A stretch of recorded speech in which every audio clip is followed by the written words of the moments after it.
guess I had a question about obviously the analytics of being in the game. I was just talking to them about, how big the game is itself. I mean, what's the game plan for this? I mean, I know, like, with most games now, like, it's always like a 3 to 4 year run. How many seasons are we expecting to get out of Mortal Kombat 1? I think that would be dictated by the reception that the game gets. The Mortal Kombat 1, the first year we had, did really well. That inspired us to do a year 2, so to speak, with Chaos Reigns. And if that does similarly, I can't see us just dropping it, not doing anything else. So I think that's really going to be dictated by the players.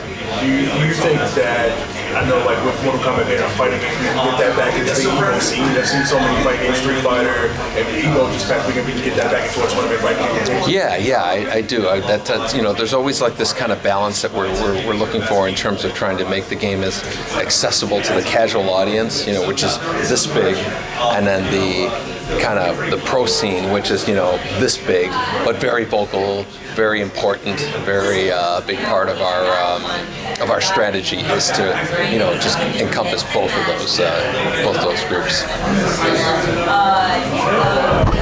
Hey, so Chaos Reign is going to continue Mortal Kombat 1 story. It's going to expand the roster, I believe in September, the new expansion.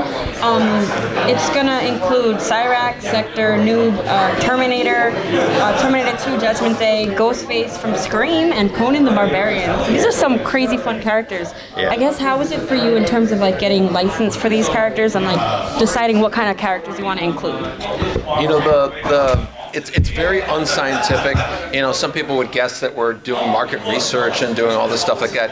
It's if you imagine you're with your friends and you said, let's come up with 3 really cool characters to come up with, it would be the same conversation. It's not rocket science. It is a bunch of probably still somewhat juvenile game developers, thinking what would be cool. It's as simple as that. Exactly. So in a similar vein, because I know Ghostface was a rumored character for like a long time. Like even when I first got, did that influence it at all, or was like that just like you guys sitting around like, yeah, Ghostface would be kind of cool? I just added in. We said Ghostface would be kind of cool years ago, and you have to get permission from the owner of the IPs. So sometimes they're doing something with someone else, or the character's appearing in another game or something like that, and then it prevents it. So we just kind of keep going back to them, and then at some point they said yes, and we jumped all over it. Do you have a white whale character that you've been trying to hunt down for ages, especially for like this expansion? Many of them, actually, yeah. So there's if you almost think of it, we have like 10 pots on the stove that are in various stages of simmering to cold to boiling hot, and we're just it's a lot of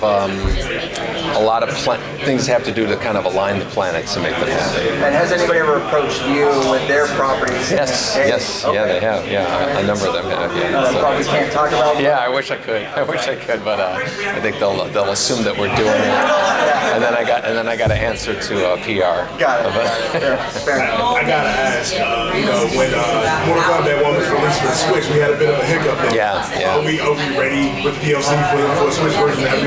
Yeah. We definitely want to, make that right, for sure. Yeah. Do you have, come off the question of the Switch, do you have different teams that are specialized in the different platforms? Yeah. We tend to focus on the PlayStation and the Xbox versions, and then we get help from like the PC and the Switch and the extended versions. And there were certainly things that we're going to be doing differently going forward to get those in sync with the SKUs that we work on. Gotcha. And from like a start to finish development standpoint, when does, say with this expansion, at one point did those individual teams start to do their own part to get it ready for their specific platforms? Like, where in the pipeline? They try to keep up with us as much as we can, but especially at the end of the project, the game is changing constantly, and it's kind of hard to kind of keep up. So we got to do something with timing to make sure that there's an ample amount of time for them to catch up with us. So we have the inclusion of animality. I know we asked the other developer about, or the other guy that was here about it. What took so long to actually get that back in? And was there a limitation to get there, I guess? No, there definitely wasn't a limitation. Here and there, we had characters turn into animals. I think in like Mortal Kombat 4 or something, we turned Scorpion into a scorpion.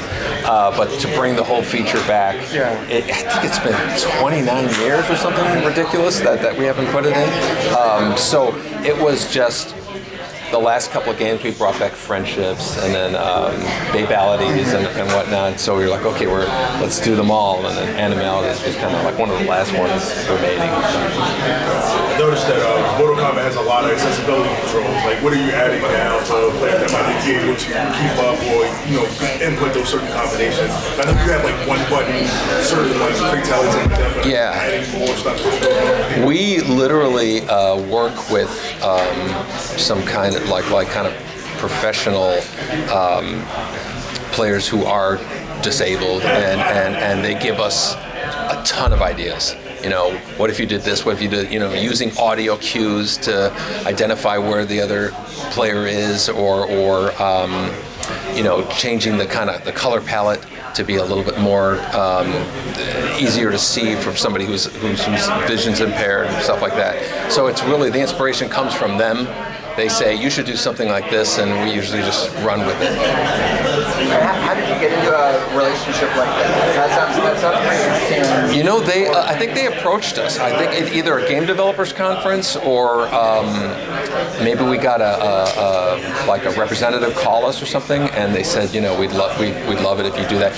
There was one player I remember who got really good at it. He was blind, completely blind, and I was asking him, how do you, and he goes, well, I hear the footstep sounds, their place, and then I know when they're closer, and then I hear the character go, whoop, so I know they're jumping, and so I know where they are. So I think they have like an image in their head, and the audio is just kind of making cues to now this happened, and then they just piece it together and play the game.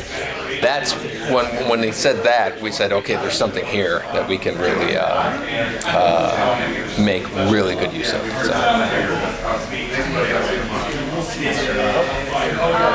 How do you get people interested to play the story? Like people like me who only play every once in a while to like with friends. How do you get someone interested to actually play the storyline? We get a lot of data that says what people do when they first start playing the game. A gigantic percentage of our players, the first thing they do is go right to the story. They just play. So there's very little we need to do to. So I'm the problem. That's right. And again, some players, they just get run online and they just want to play competitively. The reasons of story mode exists, and not only to tell a story, but to also give players who are intimidated to go online, and because they just get beat up 2 or 3 times and they're like, forget that, But in the story, it's at a slower pace. The opponents aren't crazy killer, Sonic Fox level of skill, and you can have it's way more accessible. It's many more people can play that game and have fun without getting online and just getting beat up. Now with this expansion coming out, what's the thing that you're most proud of that you got a chance to work on? Oh, that's a tough one.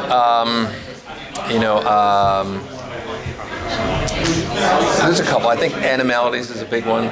Just getting that feature back. That some people, some players weren't even born when that came out. Some of our friends weren't even born. The story is also great. It's also great to kind of continue the story as you go along. And there's secrets in the game that we haven't even announced that we're gonna just see how long it takes people to find out. It's gonna be big ones.